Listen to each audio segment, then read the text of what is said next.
नमस्कार। आज की कहानी है ओलिवर आस्क्स फॉर मोर और इसको लिखा है चार्ल्स डिकेंस ने। चार्ल्स डिकेंस का एक उपन्यास है ओलिवर ट्विस्ट।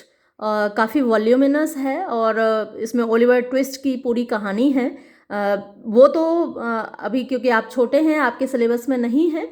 बड़ी क्लासेस में वो रहता है सिलेबस में ओलिवर ट्विस्ट। तो यहाँ एक छोटा सा अंश है, छोटा सा एक पार्ट है उसी उपन्यास का, जिससे आपको पता चलेगा कि 19th सेंचुरी में इंग्लैंड में क्या हाल था गरीबों का, अनाथों का। हालांकि आज भी कोई स्थिति ज़्यादा नहीं सुधरी है और आपको ये इस बात का भी एहसास होगा कि ऐसा सिर्फ गरीब देशों में या हमारे भारत जैसे विकासशील देश में या फिर अफ्रीका में, एशिया में, इन देशों में ही ऐसा नहीं होता है। यूरोप जो कि सबसे ज़्यादा विकसित माना जाता है, सबसे ज़्यादा रिच माना जाता है, वहाँ भी गरीबों का यही हाल है। तो यहाँ पे आप इंग्लैंड की स्थिति देखेंगे 19th सेंचुरी में, वहाँ गरीबों का क्या हाल था, अनाथों का क्या हाल था। तो ओलिवर आस्क्स फॉर मोर यानी ओलिवर और ज़्यादा मांगता है। क्या मांगता है ये अभी आप कहानी में देखेंगे। Among other buildings in the town यानी दूसरी इमारतों के बीच, एमंग माने बीच में, अदर बिल्डिंग्स दूसरी इमारतों के, इन द टाउन शहर में, इन इंग्लैंड में। देयर वॉज अ हाउस एक घर था, फॉर पुअर पीपल गरीब लोगों के लिए, हु हैड नो मनी जिनके पास कोई पैसा नहीं था, and nowhere to live और ना ही उनके पास रहने की कोई जगह थी। दिस वॉज कॉल्ड इसको कहा जाता था द वर्क हाउस। तो उस अनाथालय को क्या कहा जाता था? Workhouse, the workhouse. Oliver Twist was born in a workhouse. तो ओलिवर ट्विस्ट जो कि मतलब उसी के नाम से उस नॉवल का भी टाइटल है, उपन्यास है काफ़ी बड़ा, मैंने अभी जैसा भी आपको बताया। तो ओलिवर ट्विस्ट उस उपन्यास का हीरो है और वो हीरो इसी वर्क हाउस में, इसी अनाथालय में पैदा हुआ था। हिज मदर उसकी माँ, अ यंग वुमन एक युवती थी, ले इल इन बेड वो बिस्तर में बीमार पड़ी हुई थी। A doctor and an old woman एक डॉक्टर और एक बुजुर्ग महिला स्टूड बाय हर साइड उसके साइड में खड़े थे। She lifted her head from the pillow उसने तकिए से अपना सिर उठाया। Let me see the child and die मुझे बच्चा देखने दो और मर जाने दो। शी सैड उसने कहा। Oh you must not talk about dying yet अरे भाई अभी तुम मरने की बात मत करो। सैड द डॉक्टर ने कहा। नो डियर नहीं प्रिय। सैड द ओल्ड वुमन जो बुजुर्ग महिला हैं उन्होंने कहा कि नहीं प्यारी बच्ची, you are too young to die अभी तो तुम इतनी युवा हो, अभी मरने की बात नहीं करो। यानी ओलिवर ट्विस्ट की जो माँ है वो एक मतलब महिला भी नहीं है, लड़की ही है। तो अभी तुम बहुत जवान हो, बहुत युवा हो, अभी मरने की बात ना करो। The young woman shook her head उस युवती ने अपना सिर हिलाया। And held out her hand और अपना हाथ आगे बढ़ाया टुवर्ड्स द चाइल्ड बच्चे की तरफ। The doctor put the child in her arms doctor ने बच्चे को उसकी बाहों में रख दिया। She pressed her cold white lips उसने अपने ठंडे सफ़ेद होंठ दबाए। इन टू इट्स फेस उसके चेहरे पर यानी बच्चे के चेहरे पर अपने होंठ रखे यानी उसका चुम्बन लिया। एंड देन फॉल बैक और फिर वापस गिर पड़ी। शी इज़ डेड वो मर गई। सैड द डॉक्टर ने कहा। यस पुअर डियर हाँ बेचारी। सैड द ओल्ड वुमन बुजुर्ग महिला ने कहा। As she took the child away from its dead mother जब उसने बच्चे को वापस लिया उसकी मरी हुई माँ से। पुअर डियर बेचारा। She was a good looking girl वो बड़ी खूबसूरत लड़की थी। सैड द डॉक्टर ने कहा, यानी जैसा मैंने अभी आपको बताया कि औरत नहीं है वो लड़की ही है। As he put on his hat and gloves जब उसने जाने के लिए अपना हैट पहना और अपने ग्लव्स पहने। Where did she come from कहाँ से आई थी ये लड़की। She was brought here last night इस लड़की को यहाँ पिछली रात लाया गया था। सैड द ओल्ड वुमन बुजुर्ग महिला ने कहा। She was lying in the street वो गली में पड़ी हुई थी। She had walked a long way वो कहीं दूर से चलकर आई थी। एंड और इसका मतलब प्रूफ क्या है कि दूर से चल के आई थी। हर shoes had holes in them उसके जूतों में छेद हो रहे थे। नोबडी नोज, कोई नहीं जानता, वेयर शी केम फ्रॉम, कि वो कहाँ से आई थी, और where she was going to, और वो कहाँ जा रही थी। The doctor raised the dead woman's left hand, doctor ने उस मरी हुई महिला का यानी उसी लड़की का बायां हाथ उठाया। द यूजुअल स्टोरी, ये वही पुरानी कहानी है ना, जैसा होता है अक्सर लड़कियों के साथ। ही साइड, उसने कहा देखिए, आई सी, मैं देख रहा हूँ, that she has no ring, कि कोई अंगूठी नहीं है, ऑन हर फिंगर, उसकी उंगली पर। यानी जब एंगेजमेंट होती है या शादी होती है यूरोप में, तो अंगूठियाँ बदली जाती हैं, और किसी के बाएं हाथ में, और जो रिंग फिंगर है लेफ्ट हैंड में, उसमें अगर अंगूठी है तो वो कहा, ऐसा माना जाता है कि वो शादीशुदा है।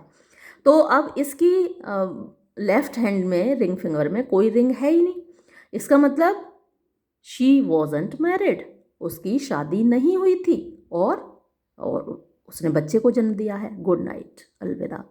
यानी किसी ने उसके साथ ऐसा किया है, उसके साथ अत्याचार किया है, उससे शादी नहीं की है, लेकिन उसको प्रेग्नेंट किया है, और ये बच्चा उसका है। लड़कियों के साथ ऐसी ज़्यादती की कहानियाँ आपको हर जगह मिलती हैं, है ना, चाहे कोई गरीब देश हो, चाहे कोई विकसित देश हो, है ना, चाहे कोई समृद्ध देश हो, यूरोप हो, चाहे एशिया हो, अफ्रीका हो, कहीं भी हो, ऐसी ज़्यादती की कहानियाँ आपको हर जगह मिल जाती हैं। तो ये मतलब नोट करने लायक कुछ चीज़ें हैं पूरे चैप्टर में, आप देखेंगे। ही वेंट होम, वो घर चला गया, यानी डॉक्टर घर चले गए, टू हिज डिनर, अपना रात का भोजन करने के लिए। The old woman sat down, बुजुर्ग महिला बैठ गई, ऑन द चेयर, कुर्सी पर, in front of the fire, आग के सामने, and began to dress the baby, और जो अभी पैदा हुआ था बच्चा, उसको पोशाक पहनाने लगी।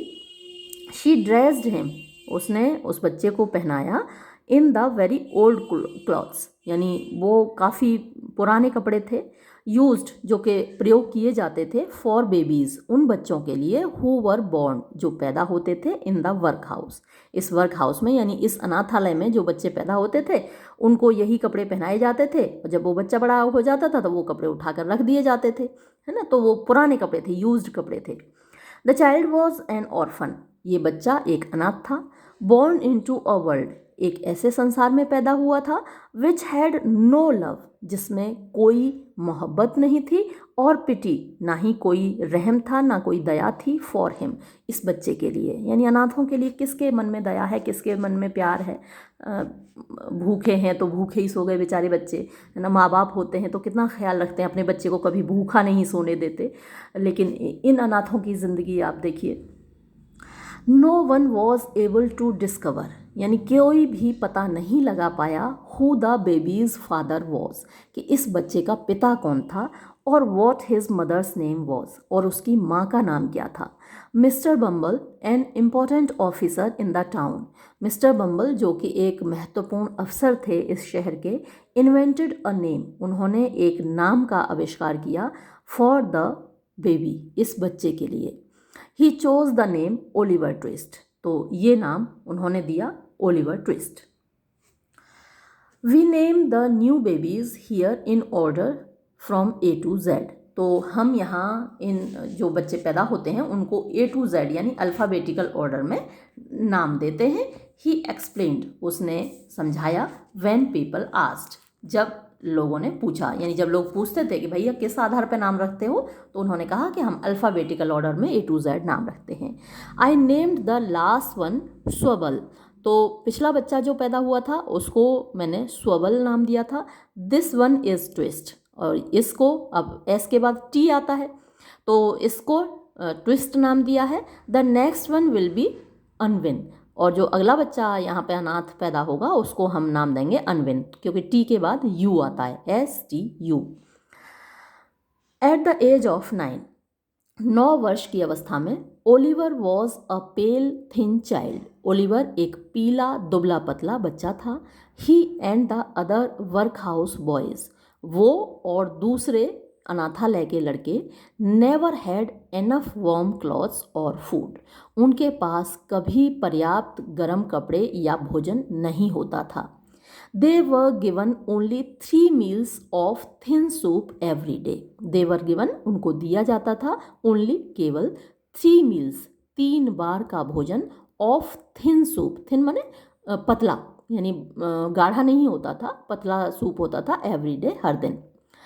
On Sundays, रविवार को, they had a small piece of bread. उनको छोटा सा टुकड़ा रोटी का और मिलता था.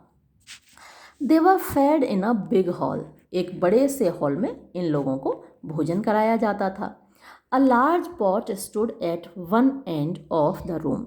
एक बड़ा सा मटका रखा होता था एक at the one end, एक छोर पर, of the room, इस कमरे के. And the soup was served by the master.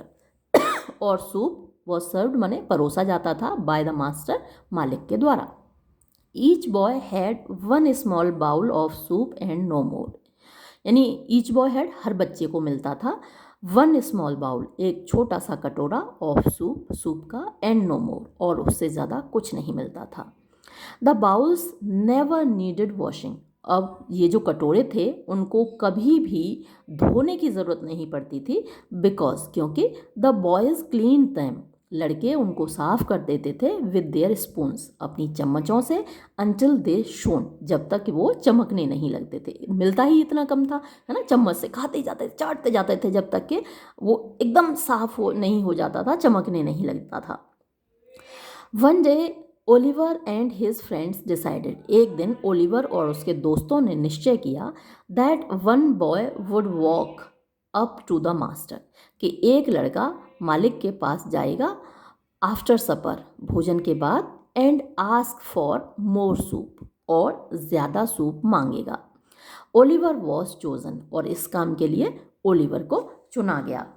इससे पहले हुआ ये था कि एक ज़बरदस्त तगड़े लड़के ने ये धमकी दी थी कि उसके बगल में जो सोया होगा बच्चा वो उसी को खा जाएगा अगर और सूप नहीं मिला, है ना. तो ओलिवर उसके बगल में था, तो ओलिवर को ही वो खा जाता. उसने कहा, ओलिवर मैं तुझे ही खा जाऊंगा अगर मुझे और सूप नहीं मिला. तो फिर बेचारा ओलिवर ने अगले दिन देखियो क्या किया. इन द इवनिंग, शाम को, the boys sat down at the tables, लड़के मेज पर बैठ गए. The master stood by the pot, मालिक मटके के पास खड़ा हुआ था. And the soup was served, और सूप परोसा गया. इट डिसअपियर्ड क्विकली, और सूप तुरंत ही गायब हो गया. द बॉयज विस्पर्ड, लड़के फुसफुसाए, and made signs to Oliver, और ओलिवर की ओर उन्होंने इशारा किया कि भाई मांग जाके. ही स्टूड अप, वो खड़ा हो गया फ्रॉम द टेबल, अपनी मेज से, and went to the master, और मालिक के पास गया विद हिज बाउल, अपना कटोरा लेकर, एंड स्पून, और अपनी चम्मच लेकर, इन हिज हैंड्स, अपने हाथों में. प्लीज़ सर, कृपया श्रीमान जी, ही सेड, उसने कहा, आई वॉन्ट सम मोर, मुझे थोड़ा और चाहिए. The master was a fat healthy man, जो मालिक था वो एक मोटा तगड़ा आदमी था. बट ही वेंट वेरी पेल, लेकिन ये बात सुनी तो एकदम से पीला पड़ गया वो, क्योंकि ऐसा पहले कभी नहीं हुआ था, किसी बच्चे ने दोबारा मांग नहीं की, तो एकदम पीला पड़ गया.